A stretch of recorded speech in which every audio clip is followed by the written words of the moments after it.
No vídeo de hoje eu separei 5 SUVs de luxo com muitos equipamentos e segurança com motorzão V6 e que tenha 7 lugares para você levar toda a família. E são opções que têm um excelente custo-benefício, algumas delas custam até menos que um Kwid usado. Meu nome é Luciano e eu apresento o canal Carros.com. Mas antes de começar o vídeo, vou pedir para quem não é inscrito se inscrever e deixar o like. Se puder, também compartilhe o vídeo. Dessa forma, você vai me ajudar a chegar mais rápido nos 70 mil inscritos. Então, bora para o vídeo.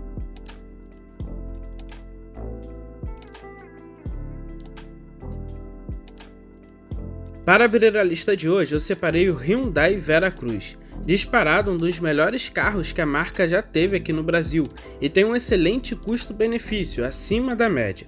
É um SUV de luxo que tem motorzão V6, muitos equipamentos e a opção de 7 lugares, que dá para encontrar até abaixo dos 50 mil reais esse SUV. Dificilmente você encontrará um carro tão refinado por esse preço. O Veracruz é disponível em uma versão com todos os equipamentos de série, a GLS, que tem o teto solar, os bancos em couro, o ar-condicionado digital e automático de 2 zonas, piloto automático, os airbags frontais, laterais e de cortina, controle de estabilidade e tração, os bancos com regulagem elétrica e muitos outros equipamentos. São tantos equipamentos que daria para fazer um vídeo só comentando sobre isso. Mas outro destaque, além desse luxo todo, temos o espaço interno e porta-malas. Primeiro que ele tem uma opção de 7 lugares, como eu comentei anteriormente, e é algo bem interessante. O porta-malas dele que não tem uma boa capacidade com a terceira fileira de bancos.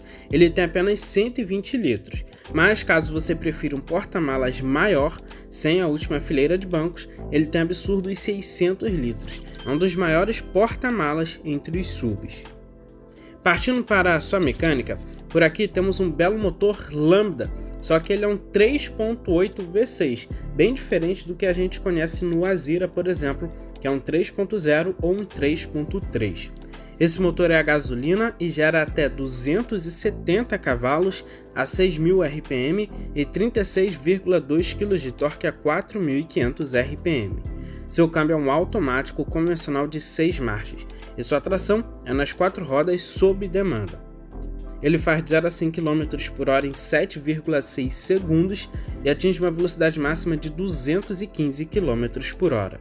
É um desempenho muito bom se você considerar que é um SUV de quase 2 toneladas, e por isso o consumo também não é um dos melhores. A média oficial é de 4,4 km por litro na cidade e 7,1 km por litro na rodovia. É lógico que eu acredito que dá para fazer um consumo um pouco melhor do que esse oficial, porém também não fica muito longe. O conjunto mecânico do Veracruz é extremamente confiável. O único detalhe é o custo de manutenção, que vai ser um pouco mais caro que os tradicionais SUVs do mercado, mas ele é um SUV grande, então você tem que levar em consideração isso, fora o seu consumo, que também deve ser levado em consideração, já que ele tem consumo bastante puxado, sendo um SUV mais para final de semana. Para rodar no dia a dia fica um pouco mais complicado. Um Hyundai Veracruz 2008 dá para encontrar em uma média entre 38 e 50 mil reais.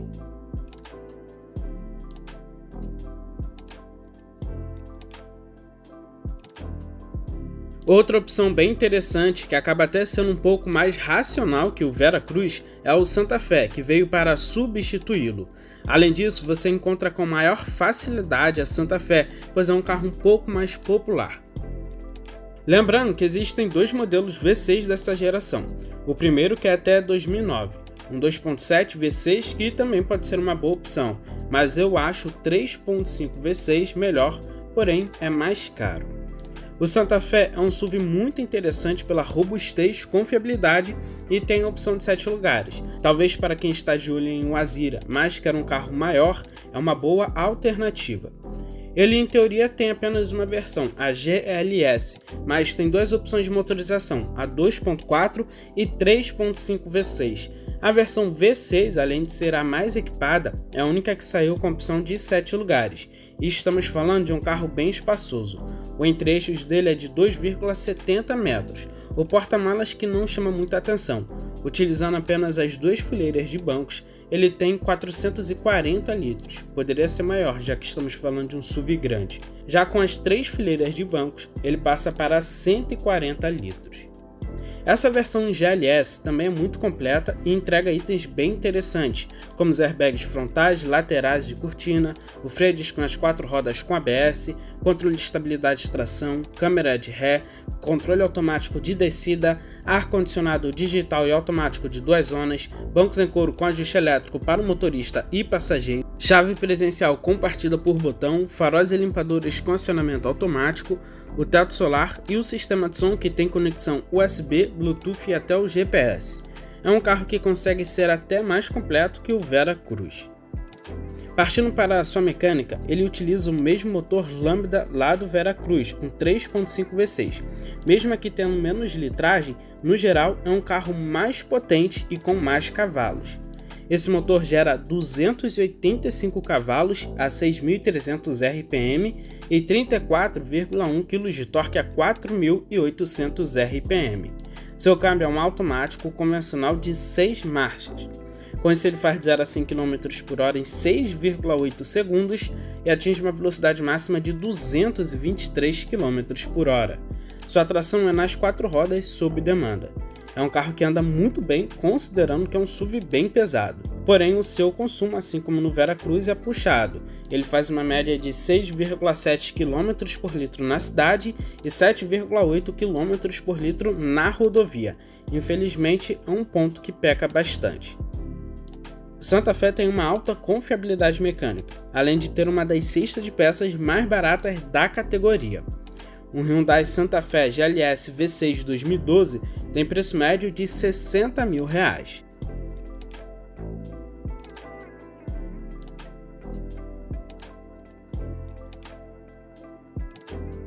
O Sorrento foi o maior e mais luxuoso SUV da Kia do Brasil nos últimos anos. Apesar de ser de porte grande, ter um motor V6 e muito luxo a bordo, é um carro que tem um preço bem interessante no mercado de usados frente a outros carros mais novos e de entrada. O Sorrento foi lançado aqui no Brasil com 5 variações de catálogos e 2 variações de motorizações dentro da versão EX. Com motor 2.4, o Sorrento podia ser equipado com 5 ou 7 lugares. Na configuração de 7 lugares, ele ainda podia ser equipado com a tração 4x4. Acima dessa versão tem a 3.5 V6, sempre com 7 lugares, mas a tração podia variar entre a 4x2 e 4x4. E a versão que eu indico é a V6, não só por ser a versão de topo, mas também por ela ser a mais equipada e ter um motor mais condizente. Esse carro é pesado e o motor 2.4 4 cilindros deixa a desejar, além de fazer um consumo bem parecido com a da versão V6. Se você considerar tudo isso, vale muito mais a pena ir direto para os 6 canecos. Em relação aos equipamentos, temos exatamente os mesmos equipamentos que são oferecidos no Santa Fé, assim como o espaço interno que é praticamente o mesmo, até porque estamos falando de um carro que usa a mesma plataforma. O entre-eixos também é de 2,70 metros e o porta-malas tem 440 litros com as 2 fileiras de bancos. Já com a terceira fileira de bancos, vai para 150 litros, 10 a mais que o Santa Fé. Na mecânica também temos o motor V6 Lambda 3.5 que gera até 278 cavalos a 6.300 RPM e 34,2 kg de torque a 5.000 RPM. Seu câmbio é um automático convencional de 6 marchas, com opções de trocas manuais. Ele faz de 0 a 100 km por hora em 8,2 segundos e atinge uma velocidade máxima de 190 km por hora. Se a gente considerar que ele pesa mais de 1.800 kg, esse desempenho é muito bom. Mas por ser um carro pesado, grande e ter um motor V6, o consumo também é puxado por aqui. Na cidade ele faz uma média de 6,3 km por litro. Já na rodovia, essa média vai para a casa dos 8 km por litro no máximo. É um carro que você tem que comprar, já considerando o seu consumo puxado, assim como os anteriores. Um destaque dele é a sua alta confiabilidade mecânica, assim como a maioria dos carros coreanos. A mecânica dele é exatamente a mesma comentada nos carros anteriores, e é um grande destaque essa mecânica dele. O custo de manutenção realmente não é um dos mais baixos, porém você não vai ter dor de cabeça. Um Kia Sorento 2012 tem preço médio entre 60 e 70 mil reais.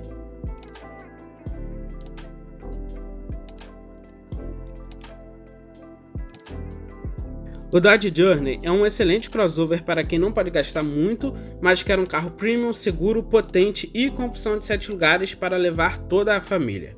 Ele parece ser um Fiat Freedom, mas é um carro mais refinado, principalmente na mecânica, que é a mais robusta e condizente para o peso dele.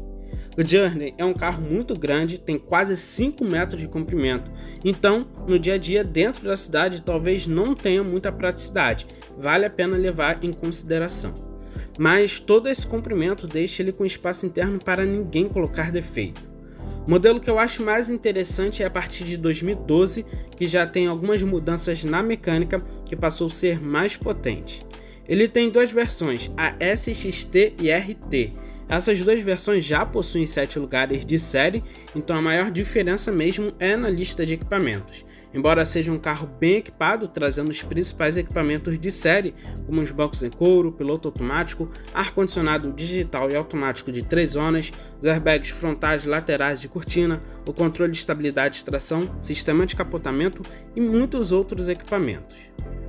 Falando de espaço interno, ele é bem maior que as opções anteriores, por isso vale muito a pena considerá-lo se você quer um carro com mais espaço ainda, principalmente na última fileira de bancos.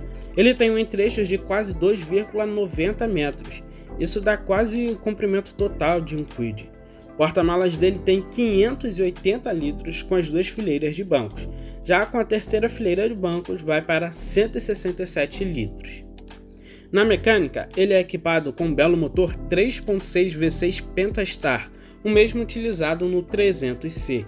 Ele desenvolve até 280 cavalos a 6.350 RPM e 34,9 kg de torque a 4.350 RPM. O seu câmbio é um automático convencional de 6 marchas. Ele faz de 0 a 100 km por hora em 8,9 segundos e atinge uma velocidade máxima de 208 km por hora. É um carro que pesa quase 2 toneladas e, considerando isso, é uma boa potência que ele entrega. O consumo dele é um pouco puxado, mas também não tem como cobrar uma média boa de um crossover que pesa quase 2 toneladas. Ele faz uma média de 6,1 km por litro dentro da cidade e na rodovia 7,4 km por litro. Um Dodge Journey 2012 tem preço médio entre 52 e 66 mil reais.